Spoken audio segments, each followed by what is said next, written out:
야, 너 대학에서 법 공부했다며? 근데 왜 이렇게 머리가 안 돌아가? 마. 원사는 한결의 얼굴 앞에 흙탕물이 튄 군화를 들이밀며 비열하게 웃었습니다. 군대법은 내가 만든다. 내 부모 인생까지 박살내기 싫으면 토달지 말고 시키는 대로 해. 알았어? 주임원사의 아나무인격, 갑질과 부당한 징계, 그리고 가족을 담보로 한 비겁한 협박까지 그는 몰랐을 겁니다. 자기가 짓밟은 이 신병이 20년 공든 탑을 무너뜨릴 법의 심판자가 되어 돌아올 줄은 말이죠.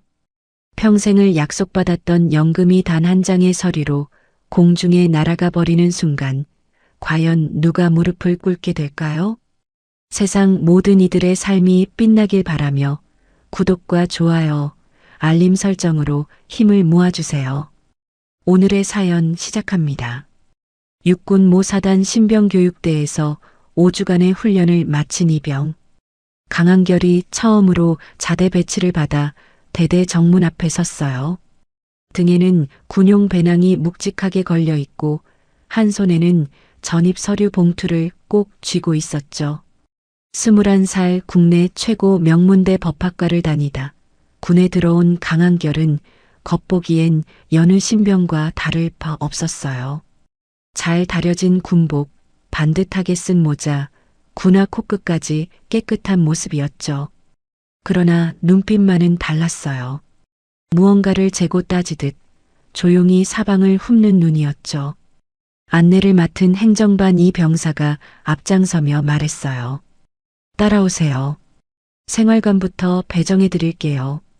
강한결이 짧게 대답하며 발을 옮겼어요. 예. 이 병사가 앞을 보며 말을 이었죠. 첫 자대 배치죠? 여기 분위기가 좀 특이한 편이에요. 빨리 적응하는 게 편해요. 강한결이 고개를 끄덕이며 물었어요. 어떤 면에서요? 이 병사가 잠깐 망설이다 대답했어요. 그냥 눈치껏 조용히 지내면 돼요. 튀지 않는 게 최고예요. 강한결은 더 묻지 않았어요. 다만 눈으로는 부대 이곳저곳을 쉬지 않고 훑었죠. 부대 안으로 들어서자 낡고 오래된 내무반 건물들이 줄지어 서 있었어요. 그 사이로 난 길을 따라 걷던 강한결의 발걸음이 잠깐 느려졌죠. 후문 쪽 창고 앞에 군용 트럭 한 대가 멈춰 서 있었어요. 식재료를 실어 나르는 보급 차량이었는데 짐칸에 오르는 건 식자재가 아니었어요. 전자제품 박스, 두툼하게 쌓인 이불 꾸러미, 가구처럼 생긴 크고 납작한 보따리들이 하나씩 실렸죠. 병사 2명이 땀을 흘리며 그것들을 들어 올리고 있었어요. 그 광경을 팔짱을 낀 채 지켜보는 사람이 있었어요. 군복 가슴팍에 주임원사 계급장을 단 50대 남자였죠. 두꺼운 목, 짧게 친 머리, 단 한 번도 아랫사람을 곱게 봐준 적 없을 것 같은 눈이었어요. 마석두였어요. 이 부대에서 15년 넘게 근무하며 대대장조차 함부로 건드리지 못하는 실세였죠. 강한결은 걸음을 멈추지 않았어요. 그러나 눈은 트럭 짐칸으로, 박스에 붙은 상표로, 그리고 마석두의 얼굴로 차례차례 옮겨갔죠. 강한결은 전입 서류 봉투를 살짝 기울여 안쪽 여백에 볼펜 끝으로 짧게 눌러 썼어요. 날짜, 시각, 트럭 번호판 4자리, 적재물 특징. 그 순간이었어요. 마석두가 고개를 돌렸죠. 두 사람의 눈이 정면으로 마주쳤어요. 마석두의 눈이 가늘게 좁아졌어요. 강한결은 시선을 거두지 않았죠. 먼저 눈을 돌린 건 마석두였어요. 마석두가 트럭 기사에게 손을 흔들며 낮게 말했어요. 빨리 치워. 뭘 꾸물거리고 있어. 기사가 서둘러 짐칸 문을 닫았고 강한결은 그 앞을 조용히 지나쳤어요. 이 병사가 강한결 옆에서 작게 속삭였어요. 저분이 주임원사님이에요.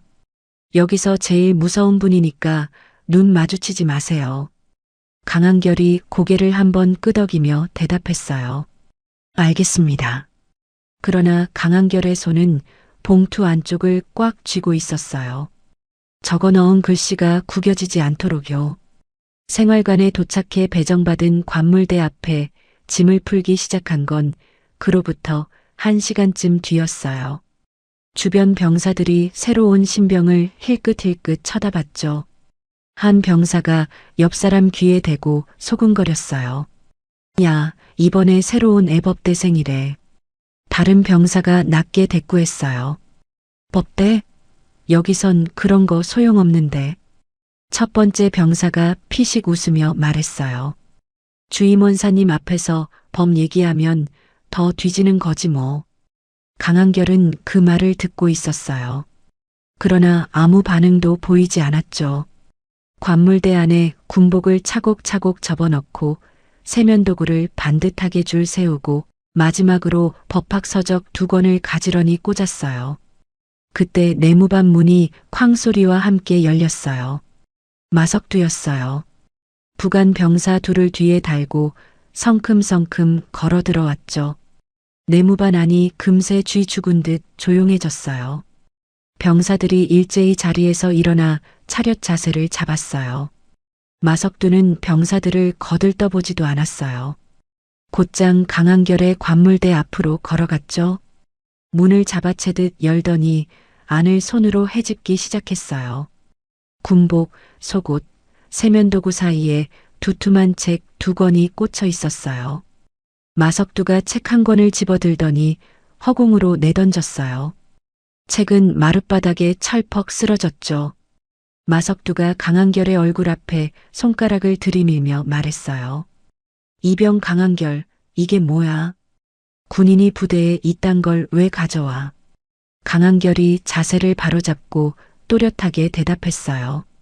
주임원사님, 개인 학습 목적으로 가져온 책입니다. 부대 규정 어디에도 개인 도서 반입을 금지하는 내용은 없습니다. 마석두의 눈이 커졌어요. 신병이 자신에게 이렇게 대꾸한 건 처음이었죠. 주변 병사들이 숨을 죽였어요. 누군가는 시선을 바닥으로 내렸어요. 마석두가 남은 책마저 바닥에 내던지며 목소리를 높였어요. 야, 이 새끼야, 신병이 어디서 말대꾸야. 내 애비 애미가 그렇게 가르치던? 강한결의 턱이 아주 조금 안으로 당겨졌어요. 눈과 근육이 미세하게 떨렸죠. 그러나 목소리는 흔들리지 않았어요. 주임원사님, 저의 부모님을 비하하는 발언은 군 규정이 명백히 금지하는 행위입니다. 마석두가 강한결 쪽으로 한 발짝 더 다가서며 낮고 느리게 말했어요. 뭐, 이 새끼가 어디서 법 타령이야. 여기서 법은 내가 만들어. 내가. 알아들어? 강한결은 눈을 내리깔지 않았어요. 마석두의 시선을 정면으로 받아냈죠. 마석두가 주변 병사들을 향해 비웃듯 말했어요. 봐라, 얘들아. 신병이 나한테 훈계하네. 법대생이라고? 졸업하면 판사라도 할 거야? 병사들 사이에서 억지로 참는 웃음소리가 새어나왔어요. 마석두가 다시 강한결 앞으로 얼굴을 들이밀며 말했어요. 군대는 법으로 굴러가는 데가 아니야. 계급으로 굴러가는 거야. 이병이 어떤 계급인지 알아? 강한결이 흔들림 없이 대답했어요. 예, 잘 압니다. 그러나 계급이 낮다고 해서 부당한 대우를 참아야 하는 건 아닙니다. 마석두의 얼굴이 벌겋게 물들었어요. 마석두가 등 뒤 부관 병사 쪽으로 고개를 획 돌렸어요. 복장 불량, 상관 모욕. 군기 교육대 징계 올려. 부관 병사가 당황한 듯 머뭇거렸어요. 저 주임원사님, 신병 신분이라 절차상. 마석두가 부관 병사의 말을 잘라내며 쏘아붙였죠. 뭘 꾸물거려. 지금 당장 올려. 부관 병사가 굳은 얼굴로 고개를 숙이며 대답했어요. 예, 알겠습니다. 마석두가 강한결을 다시 한번 위아래로 훑어보더니 코웃음을 치며 돌아섰어요. 법은 제대하고 배워. 여기서 법은 내가 만든다. 내무반 문이 다시 쾅 소리를 내며 닫혔죠. 병사들이 그제야 숨을 몰아쉬었어요. 한 병사가 강한결 쪽으로 고개를 기울이며 낮게 말했어요. 야, 너 미쳤어? 주임원사님한테 그렇게 맞서면 어떡해. 군기 교육대 가면 진짜 고생이야. 강한결이 조용히 바닥에 쓰러진 책을 집어들며 말했어요. 규정대로 말한 건데요. 병사가 헛웃음을 치며 말했어요. 규정? 야, 여기선 주임원사님 말이 규정이야. 빨리 정신 차려. 징계 통보서가 강한결 손에 들어온 건 그날 저녁이었어요. 복장 불량, 상관 모욕. 강한결은 통보서를 조용히 읽어내려갔어요. 둘 다 없는 일이었죠. 강한결은 서류를 반으로 접어 관물대 위에 올려놓았어요. 그러고는 먼지 묻은 책 표지를 손으로 천천히 닦아냈죠. 책을 관물대 안에 반듯하게 꽂아 넣으며 강한결이 낮게 중얼거렸어요. 좋아. 증거 하나. 이제부터 시작이야. 군기교육대는 부대 외곽 끝자락에 자리 잡고 있었어요. 철망으로 둘러싸인 그 안에서 강한결은 닷새를 보냈죠. 새벽 5시에 일어나 밤 10시까지 쉬지 않고 반복되는 강도 높은 훈련이었어요. 정강이는 까지고 손바닥엔 물집이 잡혔죠. 같이 입소한 병사들은 밤마다 담요를 뒤집어 쓰고 소리 없이 울었어요. 강한결은 울지 않았어요. 버텼죠. 훈련 사이 잠깐씩 생기는 틈마다 눈을 감고 머릿속에 저장된 조항들을 하나씩 꺼내 들었어요. 군인사법 제57조, 징계 처분의 절차와 요건, 군형법 제62조, 가혹행위의 성립 요건과 처벌 기준. 조용히 천천히 순서대로 복귀했죠. 옆에 누운 병사가 낮게 물었어요. 야, 너 뭐 중얼거려? 기도해. 강한결이 눈을 뜬지 않은 채 짧게 대답했어요. 그냥 외우는 거예요. 병사가 피곤한 목소리로 말했어요. 뭘 외워, 지금 이 상황에. 강한결이 눈을 뜨며 조용히 말했어요. 나중에 필요한 것들이요. 병사는 더 묻지 않았어요. 이불을 끌어올리며 돌아 누웠죠. 강한결은 천장을 보며 다시 머릿속 조항들을 정리했어요. 닷새 동안 군기교육대에서 보낸 시간은 강한결에게 굴욕이 아니었죠. 설계의 시간이었어요. 퇴소날 강한결이 부대 정문을 다시 밟았을 때 마석두가 정문 앞에 서 있었어요. 팔짱을 낀 채 강한결이 걸어오는 모습을 보며 턱을 들었죠. 마석두가 관리 병사에게 고개를 까딱이며 말했어요. 오늘부터 이 병사 오물 처리반 투입해. 매일. 관리 병사가 굳은 표정으로 대답했어요. 예, 알겠습니다. 마석두가 강한결 앞으로 천천히 걸어오더니 낮게 말했어요. 어때, 좀 철들었어? 아니면 아직도 법 타령하고 싶어? 강한결이 차렷 자세를 유지하며 말했어요. 주임원사님, 복귀 신고 드립니다. 마석두가 코웃음을 치며 돌아섰어요. 일이나 열심히 해. 오물 처리 작업은 부대에서 가장 기피하는 작업이었어요. 정화조 관리, 쓰레기 집화, 화장실 청소까지 포함된 하루 종일 걸리는 일이었죠. 냄새가 옷에 배어들었고 장갑을 두 겹 껴도 손이 거칠어졌어요. 다른 병사들은 강한결 쪽을 외면했어요. 괜히 엮였다가 자신들도 마석두 눈밖에 날까봐 겁을 먹은 거였죠. 강한결은 불평 한마디 없이 작업을 했어요. 다음 날도 그 다음 날도 마찬가지였죠. 대신 눈은 쉬지 않았어요. 작업 동선마다 부대 창고와 보급소, 비품실을 지나쳤는데 그때마다 강한결은 문 안을 슬쩍 들여다봤어요. 그리고 기억해뒀죠. 사흘째 되던 날 아침 창고 앞을 지나던 강한결이 관리 담당 상병에게 말을 걸었어요. 상병님, 창고 정리도 제가 하면 안 될까요? 어차피 청소 구역이 여기까지인데 안쪽도 같이 하면 더 깔끔할 것 같아서요. 상병이 귀찮다는 표정으로 말했어요. 어차피 청소 구역도 아닌데 괜히 했다가 뭐라 할 수도 있어. 강한결이 고개를 살짝 기울이며 말했어요. 제가 알아서 할게요. 뭐라 하시면 제 책임이라고 하겠습니다. 상병이 잠깐 생각하다 어깨를 으쓱하며 대답했어요. 그래, 알아서 해. 창고 안으로 들어선 강한결의 눈이 빠르게 움직였어요. 선반 위에 정리된 비품들, 박스에 적힌 수량, 비품 대장 클립보드가 걸려있는 목까지 하나씩 확인했죠.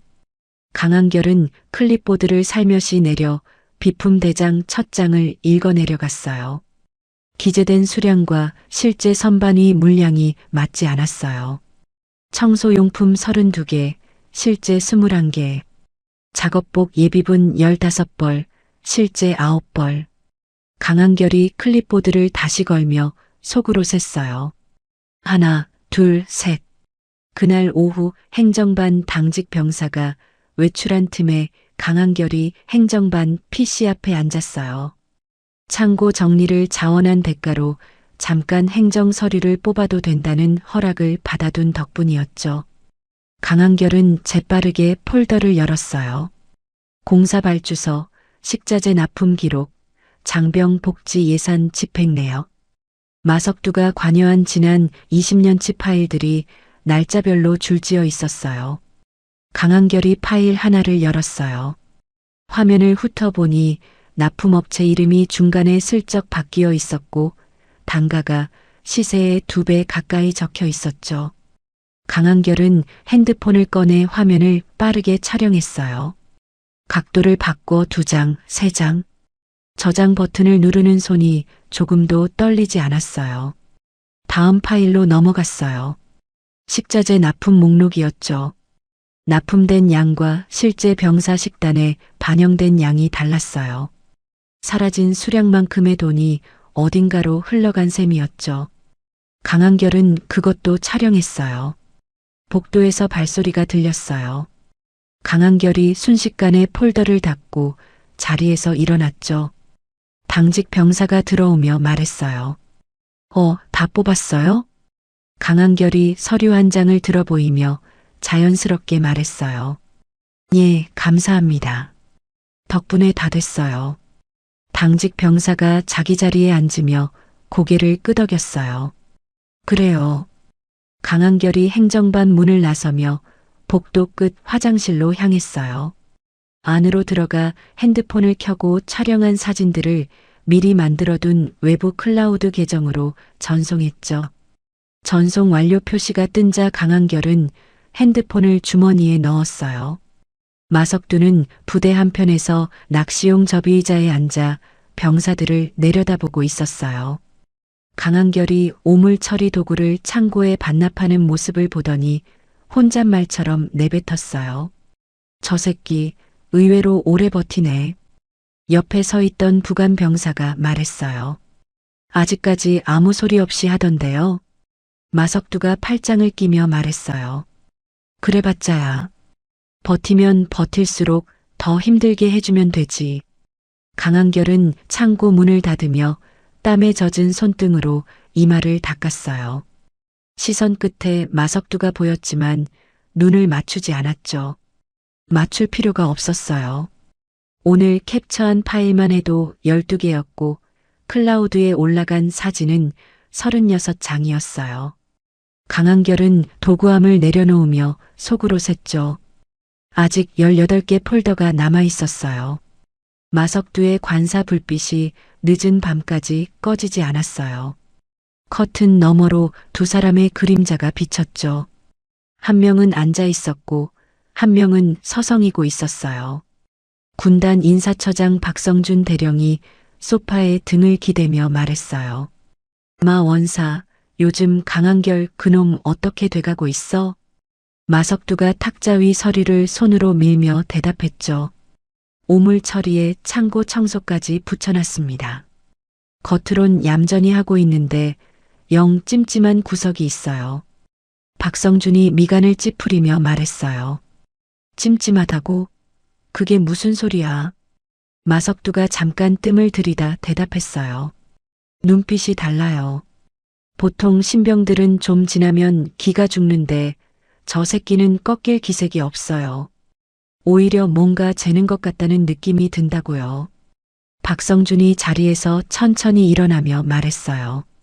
법대생이라며 쓸데없이 머리 굴리고 다니는 거 아니야? 마석두가 고개를 끄덕이며 대답했죠. 그래서 좀 더 압박을 넣으려고요. 박성준이 창가로 걸어가더니 커튼 끝을 손가락으로 잡으며 낮게 말했어요. 압박 같은 소리 하고 있어. 그런 방식으론 안 돼.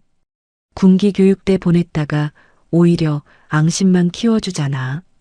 마석두가 미간을 좁히며 말했어요. 그럼 어떻게 하란 말씀이십니까? 박성준이 돌아서며 또렷하게 말했어요. 적응장애. 그걸로 처리해. 마석두가 눈을 깜빡이며 물었어요.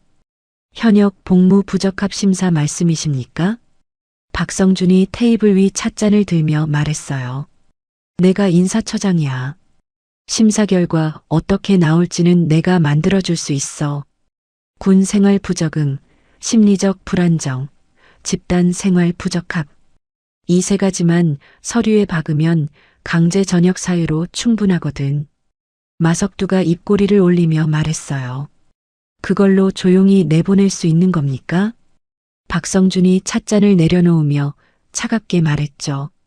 조용히 나가면 다행이고 떠들고 싶으면 떠들어도 돼.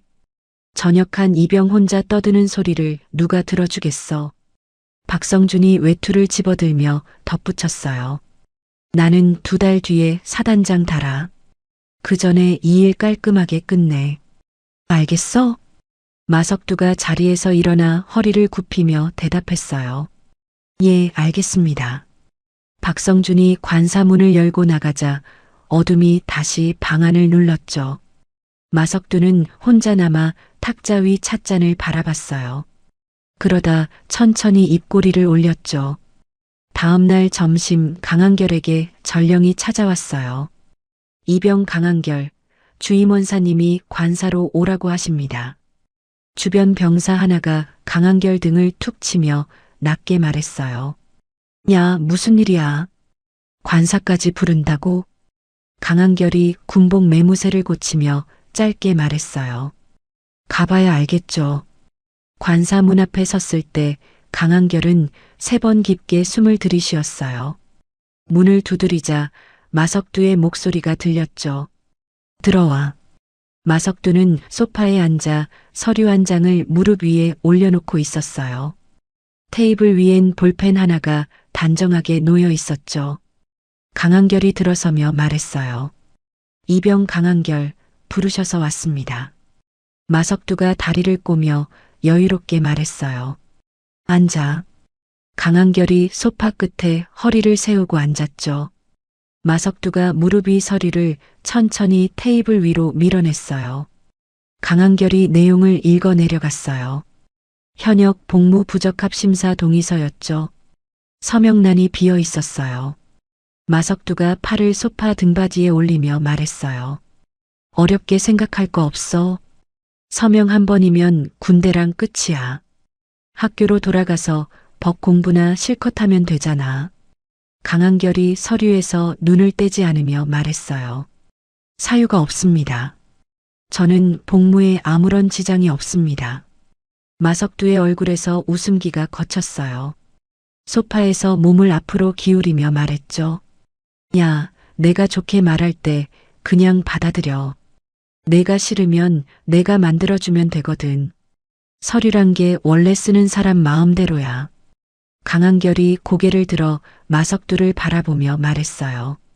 그건 공문서 위조입니다. 마석두가 피식 웃더니 몸을 다시 뒤로 젖히며 말했어요. 야, 강한결. 너 여동생 강하은이지?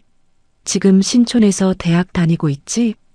강한결의 눈이 한번 흔들렸어요. 마석두가 그 틈을 놓치지 않고 말을 이었죠. 자취방이 어딘지도 알아. 요즘 편의점 알바하던데 밤 12시에 퇴근하더라고. 혼자? 강한결의 손이 무릎 위에서 주먹을 쥐었어요. 마석두가 볼펜을 들어 테이블 위를 톡톡 두드리며 계속 말했어요. 나한테 오래된 후배들이 많아. 그 친구들이 심심하면 누구 집 앞에서 서성이는 걸 좋아하거든. 아니면 사소한 거 트집 잡아서 고소장 넣는 것도 취미고. 강한결이 주먹 쥔 손을 천천히 폈어요. 그러고는 서류를 손으로 한번 짚었죠. 마석두가 만족한 듯 말했어요. 잘 생각했어. 어차피 군대가 너한테 맞는 데는 아니잖아. 강한결이 서류 위에 놓인 볼펜을 집어들었어요. 손끝이 하얗게 질릴 만큼 꽉 쥐었죠. 볼펜 끝이 서명란 위에 닿았다가 멈췄어요. 강한결이 볼펜을 테이블 위에 내려놓으며 조용히 말했어요. 주임원사님, 저는 서명하지 않겠습니다. 마석두의 눈이 가늘게 좁아졌어요. 강한결이 자리에서 일어나며 말했죠. 방금 하신 발언은 제가 기억하겠습니다. 마석두가 소파에서 벌떡 일어나며 소리쳤어요. 야, 지금 어디가? 서명 안 하면 내 여동생한테 무슨 일이 생길지 모른다고. 강한결이 문손잡이를 잡으며 돌아보지 않고 말했어요. 협박 발언 잘 들었습니다. 문이 닫혔어요. 복도에 혼자 선 강한결의 눈이 앞을 향했죠. 눈가가 미세하게 파르르 떨렸어요. 하은이 밤늦게 편의점에서 나오는 모습이 머릿속에 스쳤죠. 강한결이 이를 꽉 깨물었어요. 그러고는 발걸음을 뗐어요. 빠르게 그러나 소리 없이. 관사문을 나선 그날 저녁 강한결은 생활관 창가에 홀로 앉아 핸드폰을 내려다봤어요.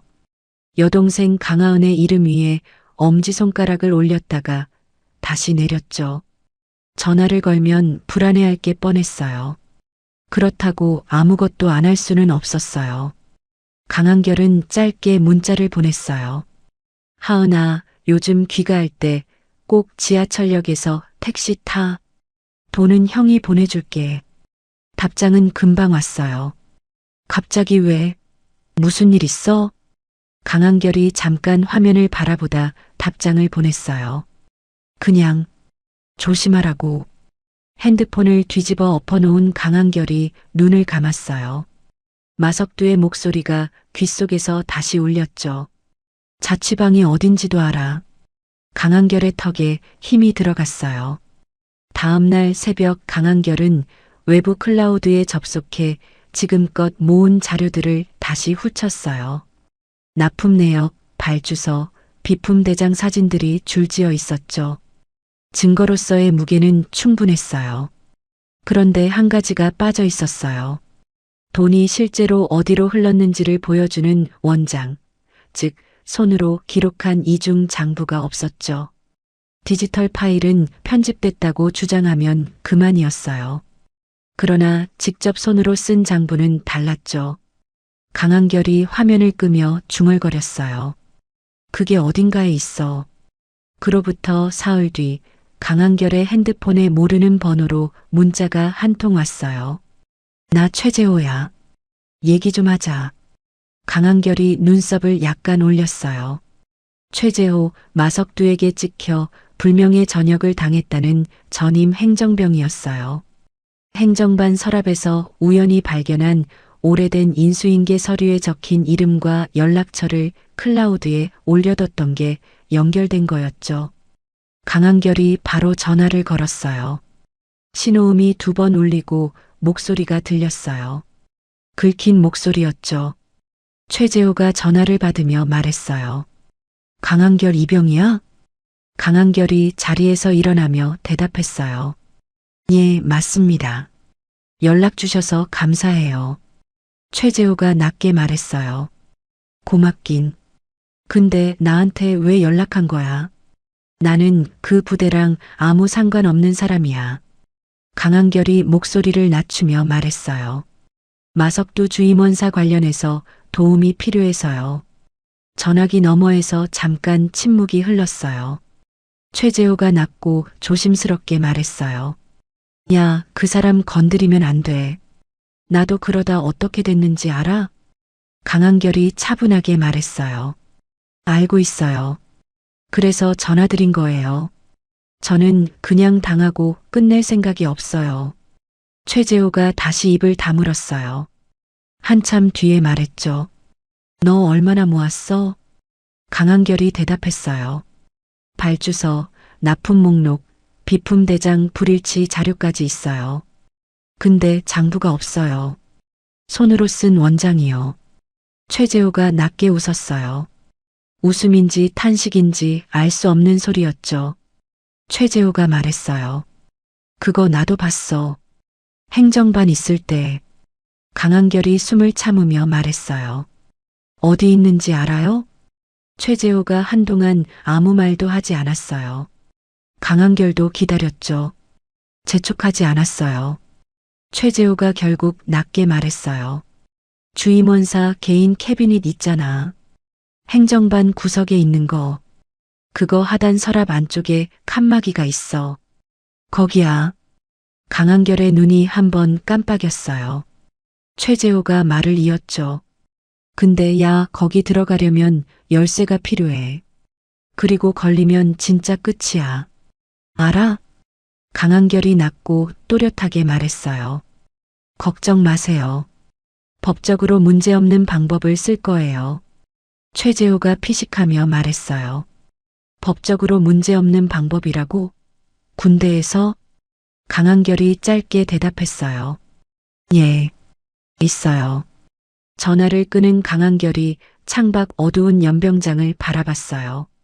경계 근무 일정표가 머릿속에 떠올랐죠.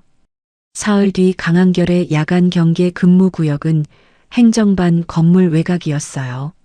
사흘이 지났어요. 밤 11시 강한결이 소총을 어깨에 걸고 행정반 건물 외곽을 돌았어요. 바람이 차가웠고 연병장은 조용했죠. 교대 시간까지 1시간이 남아 있었어요. 강한결은 행정반 출입구 앞에 멈췄어요.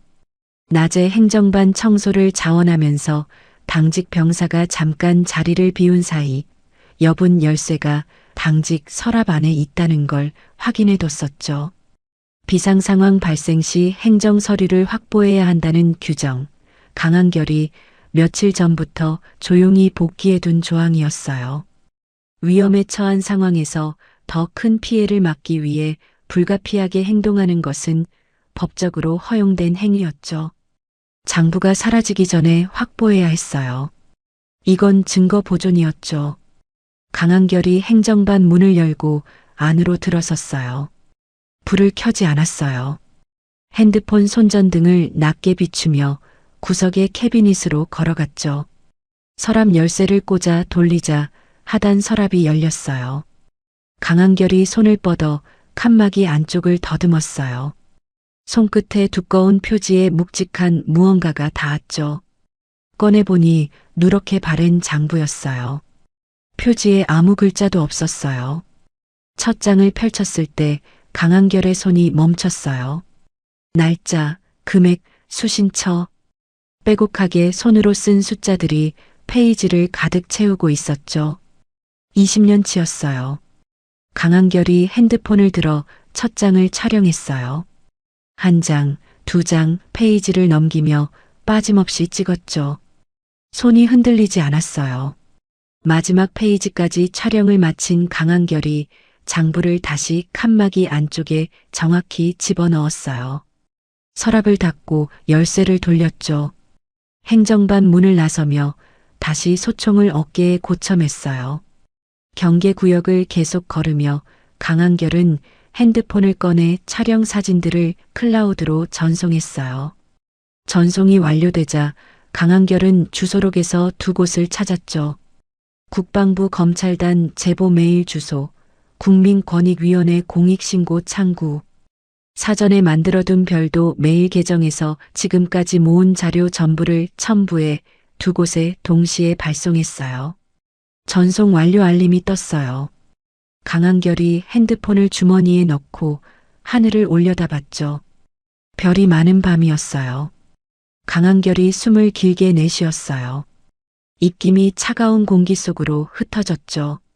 저 멀리 교대 병사의 발소리가 들려오고 있었어요. 제보 메일을 보낸 지 열흘이 지난 아침이었어요. 부대 정문 앞으로 검은 승합차 3대가 차례로 들어섰죠. 번호판엔 군용 표시가 박혀 있었어요. 차에서 내린 사람들은 군복 차림이었지만 소속 부대 마크가 없었어요. 국방부 직할 조사단이었죠. 정문 초소 병사가 당황한 얼굴로 수화기를 들었어요.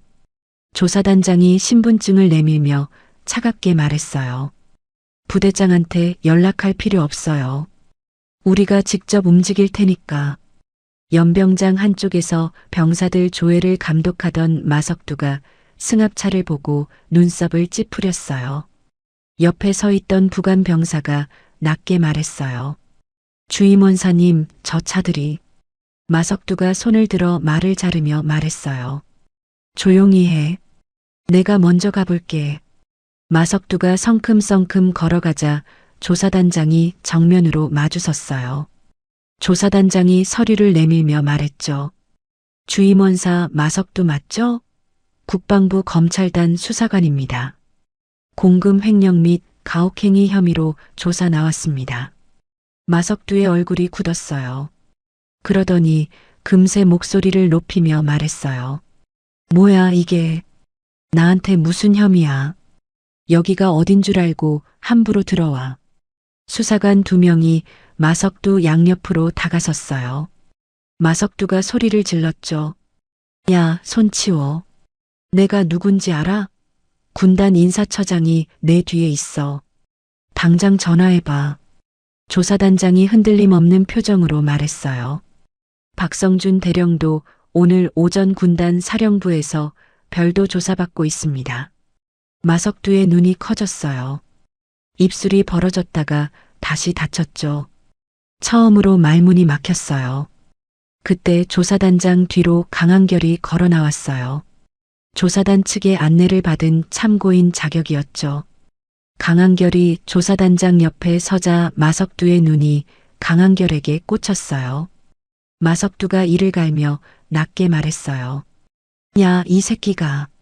강한결이 마석두의 시선을 정면으로 받으며 조용히 말했어요.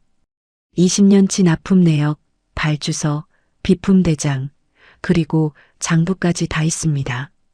마석두의 목에 핏줄이 섰어요. 연병장에 모여있던 병사들이 조용히 그 광경을 바라봤죠. 아무도 움직이지 않았어요. 아무도 소리를 내지 않았고요. 수사관이 마석두의 팔을 잡으며 말했어요. 임해 동행 요청드립니다. 따라오시죠. 마석두가 팔을 뿌리치려 했어요. 수사관이 팔을 더 단단히 잡으며 말했죠. 저항하시면 현행범으로 처리됩니다. 마석두가 연병장을 가로질러 끌려가듯 걸어가는 동안 계급장 위에 흰 천이 덮였어요. 주임원사 마석두가 이 부대 연병장에서 군화 소리를 내며 걷던 마지막 순간이었죠. 병사 하나가 옆 사람 귀에 대고 숨죽여 말했어요. 저게 진짜 되는 거야? 옆 병사가 연병장 끝을 바라보며 짧게 대답했어요. 되고 있잖아. 조사는 열흘 넘게 이어졌어요. 수사관들이 행정반을 점거하다시피 하며 서류를 뒤졌죠. 캐비닛이 통째로 옮겨졌고 행정반 PC는 봉인됐어요. 이중 장부에 기록된 금액이 합산되자 조사단 내부에서도 낮은 탄성이 흘러나왔다는 말이 돌았죠. 조사 결과가 부대에 통보된 날 오후 대대장이 병사들을 연병장에 집합시켰어요. 대대장이 마이크 앞에 서며 말했어요. 조사 결과를 간략하게 전달하겠습니다. 전 주임원사 마석두의 공금 횡령 금액은 수억 원대로 확인됐습니다. 군인연금법상 금고 이상의 형에 해당하는 사안으로 연금 수급권 박탈이 함께 검토되고 있습니다. 연병장이 조용했어요. 병사들이 서로 얼굴을 마주쳤죠. 누군가는 안도하듯 천천히 숨을 내쉬었어요. 대대장이 마이크를 내리며 강한결 쪽을 바라봤어요. 강한결은 대열 끝에 서 있었죠. 대대장이 강한결을 향해 고개를 한번 끄덕였어요. 말은 없었지만 뜻은 분명했죠. 그러자 연병장 이곳저곳에서 움직임이 생겼어요. 옆에 서 있던 병사가 강한결 쪽으로 몸을 돌리며 말했어요. 야, 나도 작년에 그 인간한테 얻어맞은 적 있어. 증언하면 돼? 강한결이 고개를 끄덕이며 말했어요. 수사관한테 직접 말하면 돼요. 다른 병사가 강한결 앞으로 걸어오며 말했어요. 나는 군기교육대를 3번 보내줬어. 다 억울한 거였는데. 또 다른 병사가 그 뒤에 서며 말했어요. 나도요. 저도 말하고 싶어요. 강한결 주위로 병사들이 하나씩 모여들었어요. 조사단 대기실로 이어지는 줄이 조용히 만들어졌죠. 마석두 앞에서 한 번도 입을 열지 못했던 사람들이었어요. 강한결이 그 줄의 맨 끝을 바라봤어요. 햇살이 연병장 위로 길게 내려앉았죠. 강한결은 아무 말도 하지 않았어요. 그냥 그 자리에 서 있었어요. 발 아래 연병장 바닥이 조금 전보다 단단하게 느껴졌죠. 마석두가 구치소에 들어간 지 2주일이 지났어요. 조사단이 부대를 떠난 뒤 연병장은 다시 일상으로 돌아갔죠. 병사들은 각자 맡은 훈련과 작업을 했고 강한결도 오물 처리 대신 정상적인 내무 근무로 복귀했어요. 겉으로는 조용했어요. 그러나 강한결은 그 조용함이 불편했죠. 폭풍 전에 바람이 딱 그렇게 잠잠해지거든요. 예감은 틀리지 않았어요. 어느 날 오전 헌병대 소속 수사관 2명이 부대로 들어왔어요. 강한결을 찾는다는 말을 들은 행정반 병사가 눈이 커진 채 생활관으로 달려왔죠. 강한결 이병, 헌병대에서 왔어요. 빨리 나가봐요. 수사관 한 명이 강한결 앞에 서류를 내밀며 말했어요. 이병 강한결, 군사기밀보호법 위반 혐의로 조사를 받아야 합니다. 임해 동행 요청드립니다. 강한결이 서류를 받아 천천히 읽었어요. 고소인 이름이 적혀 있었죠. 마석두. 구치소에서 외부 법률 브로커를 통해 고소장을 넣은 거였어요. 강한결이 서류를 접으며 말했어요. 혐의 내용이 뭔지 구체적으로 말씀해 주시겠습니까? 수사관이 딱딱한 표정으로 말했어요. 증거 수집 과정에서 촬영한 사진 중 일부에 부대 내 보안 시설이 포함됐다는 겁니다. 군사기밀 유출 소지가 있다는 주장이에요. 강한결의 눈이 한번 좁아졌다가 다시 돌아왔어요. 강한결이 짧게 말했어요. 알겠습니다. 따라가겠습니다. 헌병대 취조실은 창문이 없었어요. 형광등 불빛만 하얗게 내려앉은 방이었죠. 강한결이 철제 의자에 앉자 수사관이 맞은편에 자리를 잡았어요. 수사관이 사진 몇 장을 탁자 위에 펼치며 말했어요. 여기 이 사진들 본인이 찍은 거 맞죠? 강한결이 사진을 살펴보며 말했어요. 예, 맞습니다. 수사관이 사진 한 장을 손가락으로 짚으며 말했어요. 이 사진 배경에 보안 경계 표지판이 찍혀 있어요. 이게 군사기밀 시설 노출에 해당할 수 있습니다. 강한결이 사진을 정면으로 바라봤어요. 그러고는 고개를 들어 수사관을 보며 말했죠. 조사에 성실히 임하겠습니다. 다만 제가 드릴 말씀이 있어요. 수사관이 팔짱을 끼며 말했어요. 말해봐요. 강한결이 등을 세우며 차분하게 말했어요. 제가 수집한 자료들은 공익신고 목적이었습니다. 국민권익위원회와 국방부 검찰단에 동시 제보한 내용이고요. 공익신고자 보호법은 신고 과정에서 취득한 자료에 대해 형사처벌을 제한하고 있습니다. 수사관이 표정 없이 받아쳤어요. 그건 법원이 판단할 문제예요. 강한결이 고개를 끄덕이며 말했어요. 예, 그렇죠. 그래서 저도 성실하게 조사받겠다는 겁니다.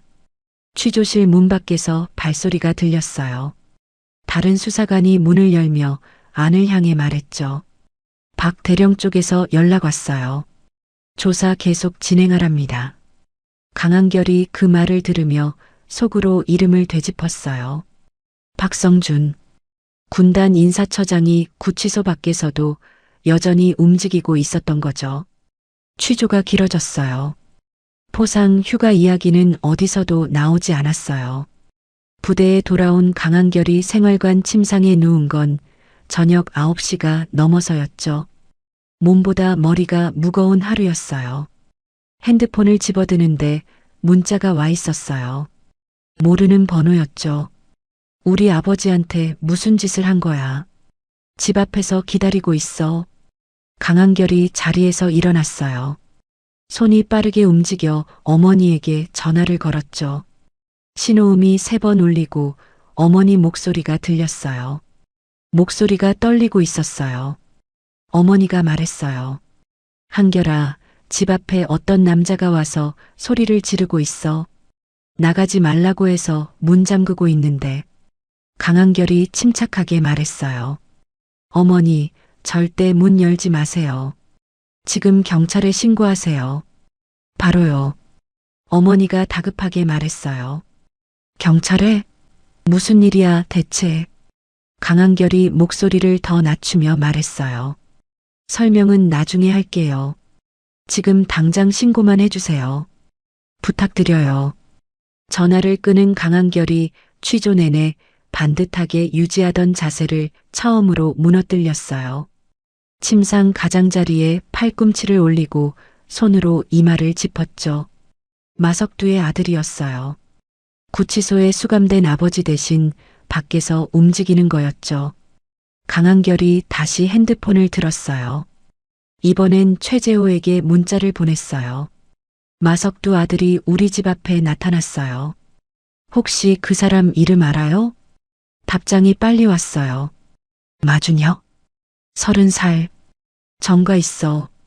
조심해. 강한결이 문자를 읽고 핸드폰을 무릎 위에 내려놓았어요. 생활관 안은 조용했어요. 다른 병사들은 이미 잠든 뒤였죠. 강한결 혼자 어둠 속에서 눈을 뜬고 있었어요. 마준혁이 현관 앞에서 소리를 지르는 장면이 머릿속에 그려졌어요. 어머니가 불 꺼진 방 안에서 문을 붙잡고 서 있는 모습도요. 강한결의 손이 다시 주먹을 쥐었죠. 그러나 이번엔 이를 깨물지 않았어요. 잠깐 눈을 감더니 다시 떴죠. 강한결이 핸드폰 메모장을 열었어요. 차분하게 한 줄씩 적어 내려가기 시작했죠. 마준혁이 저지른 일의 목록이었어요. 주거지 앞 소란, 가족 협박, 보복행위. 강한결의 손가락이 멈추지 않았어요. 다음 날 아침 강한결이 취조실 의자에 다시 앉았어요. 수사관이 전날과 같은 사진들을 탁자 위에 늘어놓으며 말했죠. 어젯밤 생각해봤어요? 보안시설이 찍힌 사진, 본인도 인정했잖아요. 강한결이 의자를 앞으로 당기며 말했어요. 예, 그래서 오늘 보여드릴 게 있어서요. 강한결이 핸드폰을 꺼내 수사관 쪽으로 밀었어요. 화면엔 사진 2장이 나란히 놓여 있었죠. 한 장은 원본이었고 한 장은 같은 사진인데 배경 일부가 흐릿하게 처리된 사진이었어요.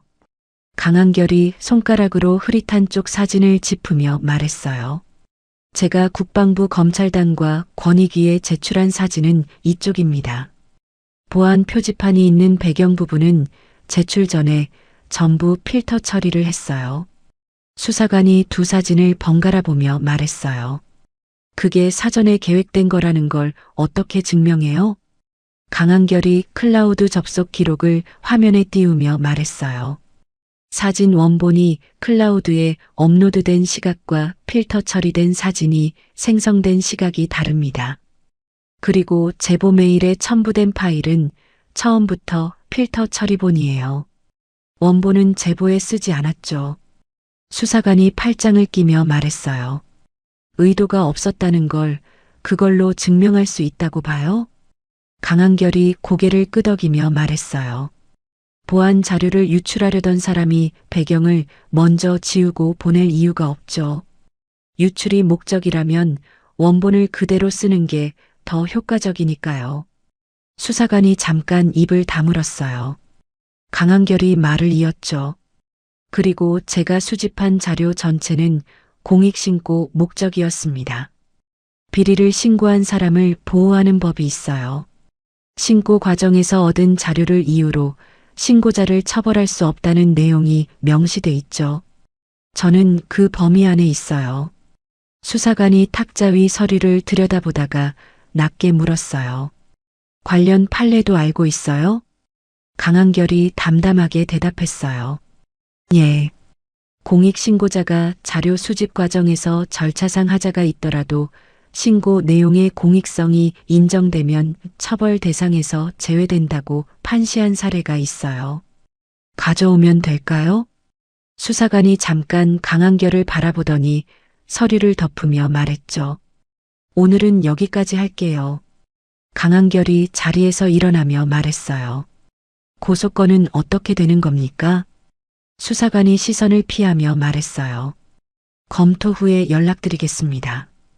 복도로 나온 강한결이 깊게 숨을 한 번 내쉬었어요. 어깨에서 힘이 천천히 빠져나갔죠. 그날 오후 외출 허가를 받은 강한결이 부대 밖으로 나왔어요. 편의점 앞 공중전화 부스 옆에 서서 민간 법률 지원 단체에 연결했죠. 국방부 조사 과정에서 공익신고자 지원 연계 안내를 받아뒀던 곳이었어요. 담당자가 전화를 받으며 말했어요. 네, 말씀하세요. 강한결이 또렷하게 말했어요. 저 이병 강한결이에요. 지난번에 상담 신청했던 사람인데요. 맞고소건 말고 가족 협박 건으로도 고소를 진행하고 싶어요. 담당자가 말했어요. 가족 협박이요?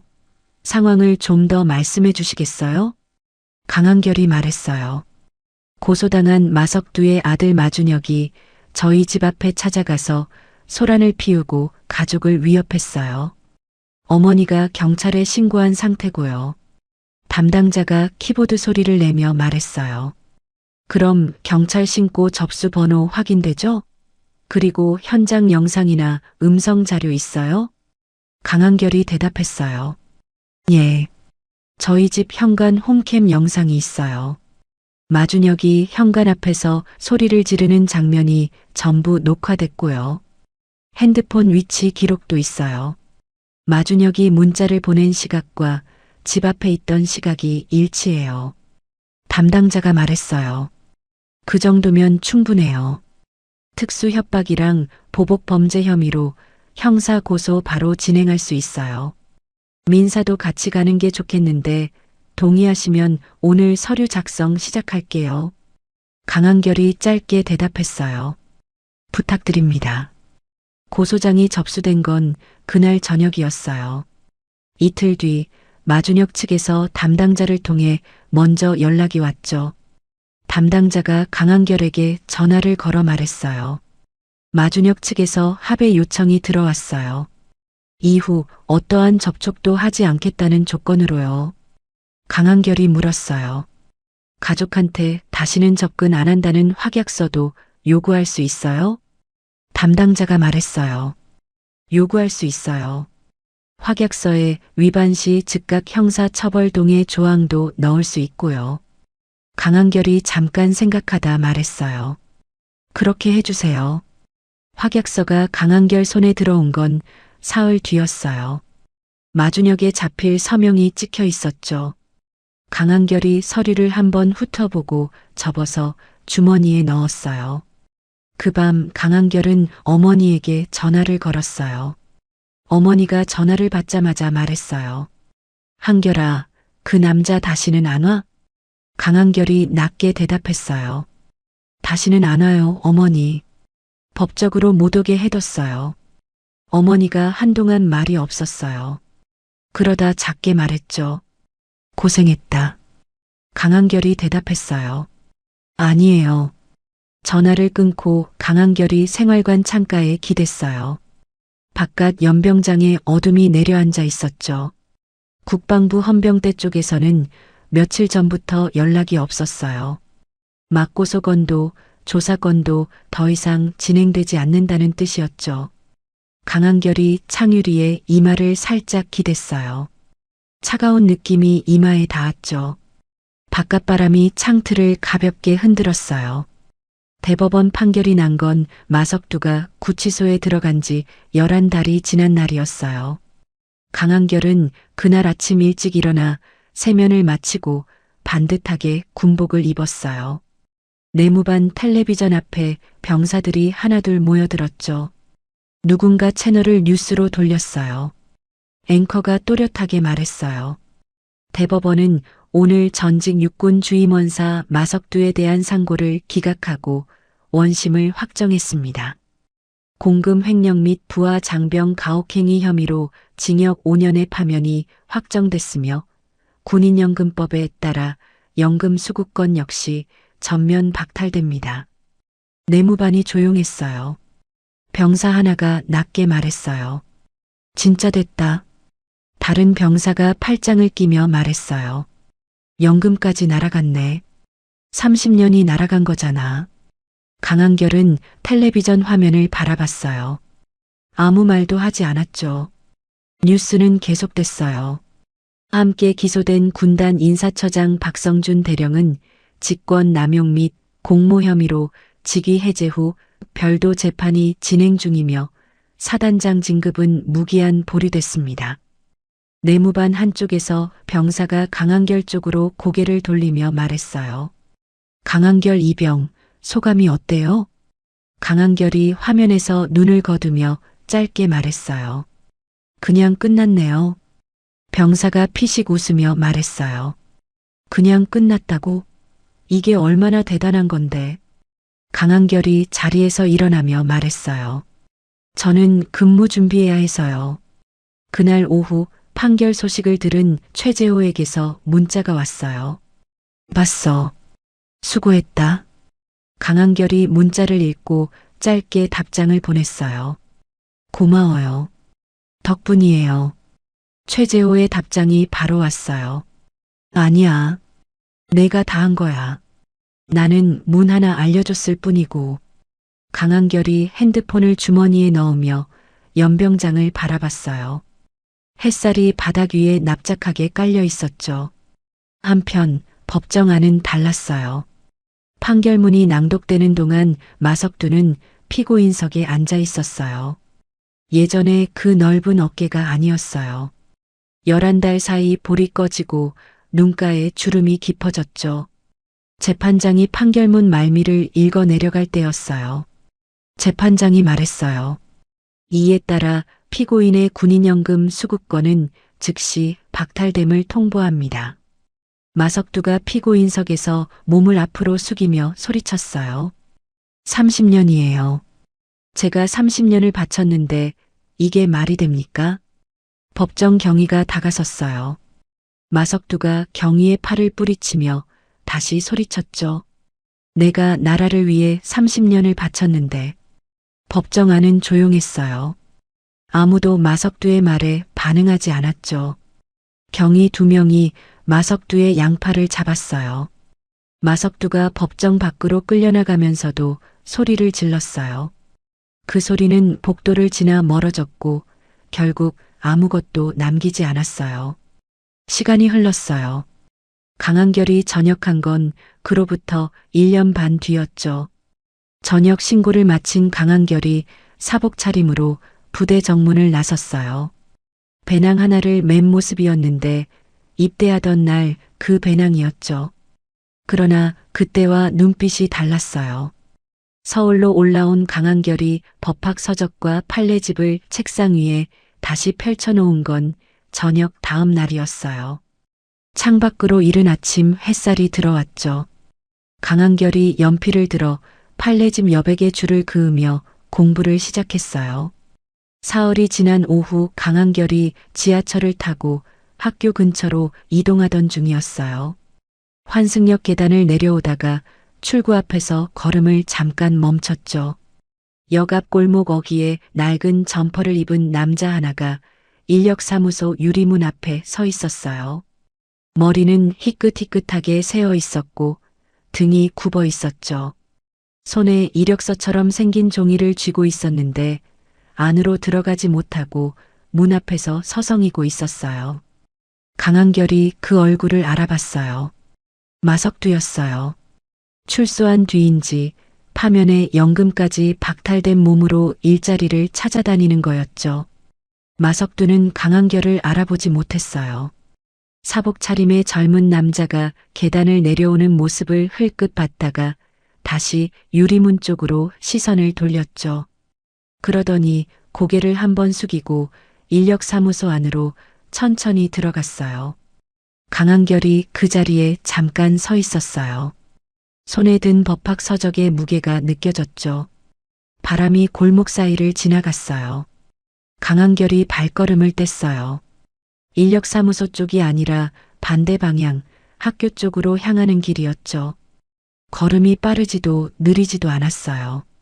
그냥 자신의 속도로 걸었어요. 지하철역 출구를 빠져나와 큰 길로 접어드는데 햇살이 정면으로 쏟아졌어요. 강한결이 눈을 살짝 찡그렸다가 그대로 걸음을 유지했죠. 뒤를 돌아보지 않았어요. 강한결은 총 한 번 쏘지 않았어요. 주먹 한 번 쥐지 않았죠. 오직 법과 규정, 그리고 흔들리지 않는 눈빛 하나로 20년 동안 부대를 쥐고 흔들던 사람을 무너뜨렸어요. 마석두가 잃은 건 계급장이 아니었어요. 30년을 바쳐 쌓은 모든 것이었죠. 권력 앞에서 고개를 숙이지 않았던 21살 이병 하나가 증명한 건 단 하나예요. 법은 강한 자의 편이 아니라 포기하지 않는 자의 편이라는 것이죠. 억울하게 짓밟혔던 모든 사람들에게 오늘 이 이야기가 작은 위로가 됐으면 해요. 진실은 밝혀집니다.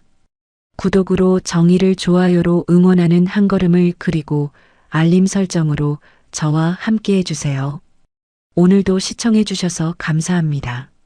사연의 달인의 채널의 모든 영상은 AI 보조도구를 통해 제작된 창작 콘텐츠입니다. 등장하는 인물의 외형 단체의 명칭, 지리적 배경은 모두 실제와 무관한 가상의 장치임을 명시하며 유튜브 정책에 따른 AI 생성물 고지 의무를 준수하고 있습니다.